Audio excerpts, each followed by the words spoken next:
My name is Ernesto Berger. You could say I'm a support person by trade, choice, and conviction, which I see as a facilitator between, for one side, systems and users, and sysadmins and users, in a way. So, as such, I'm convinced that users need to be able to use their tools correctly, easily, but tools need to be secure, system needs to be secure. And I thought that I would tell you a little bit of where are we coming from in Greenpeace regarding this. So Greenpeace has always been innovating in technology. To give you an example, our domain had to be bought directly with ICANN back in 91, 92, I think, because there was no other way to do it. We were using Wi-Fi as a way to transmit images and even video before 802.11 standard was established even. At the same time, Greenpeace is very security conscious. Sometimes it seems that we take it to an extreme because we consider that ultimately we care about security to avoid putting lives at risk. And this may sound a bit overdramatic, but you may have heard about the Rainbow Warrior ship that was sunk with a bomb in 1985 by the French government.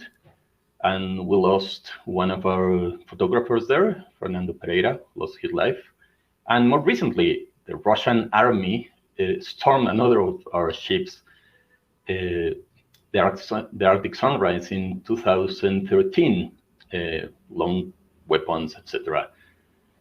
We have also found actual listening devices in our offices. We have unplugged kilohertz from our computers. We have at least concrete evidence of at least 4 active personal infiltrations in our offices, etc. and etc. So it's maybe not that we are paranoid.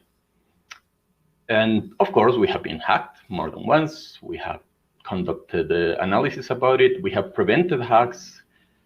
And we, of course, implement encrypted communications. We do regular audits. We monitor compromised accounts.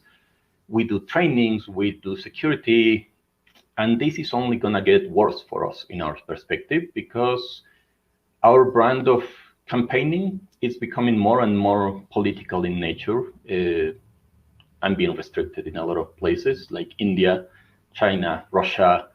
They all have implemented policies that consider organizations that are not fully based in the country as foreign actors. So at the same time, we need to have our people be able to use the tools. We don't want to fall into what is called security paralysis sometimes, or have processes so difficult that users simply sidestep them. This has been mentioned today.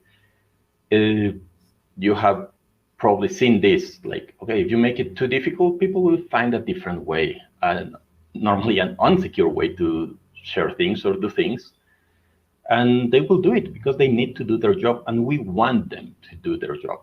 So we want to strike a good balance, good enough security, but easy to use. And that's where Bitwarden came in place for us. In our case, we started a couple years ago checking and evaluating different password managers because we thought it was a good way to reach this kind of balance. We have already implemented SSO. We have already implemented multi-factor authentication. We already went away from the change of password every month. And we started evaluating different platforms. From our 3 front runners, we ended up selecting about a year ago Bitwarden. Mainly, it was the fact that it was really inter-platform, that we could manage the individual accounts, because that's something we actually do. It was also the fact that the implementation with SSO was actually easy to use. We had other options which were not really easy to integrate into our current Okta central directory. And one of the things that we need is some teams need to share passwords in a secure way. And that's how we ended up deciding for Bitwarden. another of the big things was the open source. For us, it's both a practical and an ideological position. Whenever we can, we will go for open source. And finally, we have implemented it during this year. And currently, as we are present in about 30 different countries with independent offices, we currently have more than 450 active users using Bitwarden. We have mainly implemented it for our infrastructure teams in IT, of course, but also a lot of our comms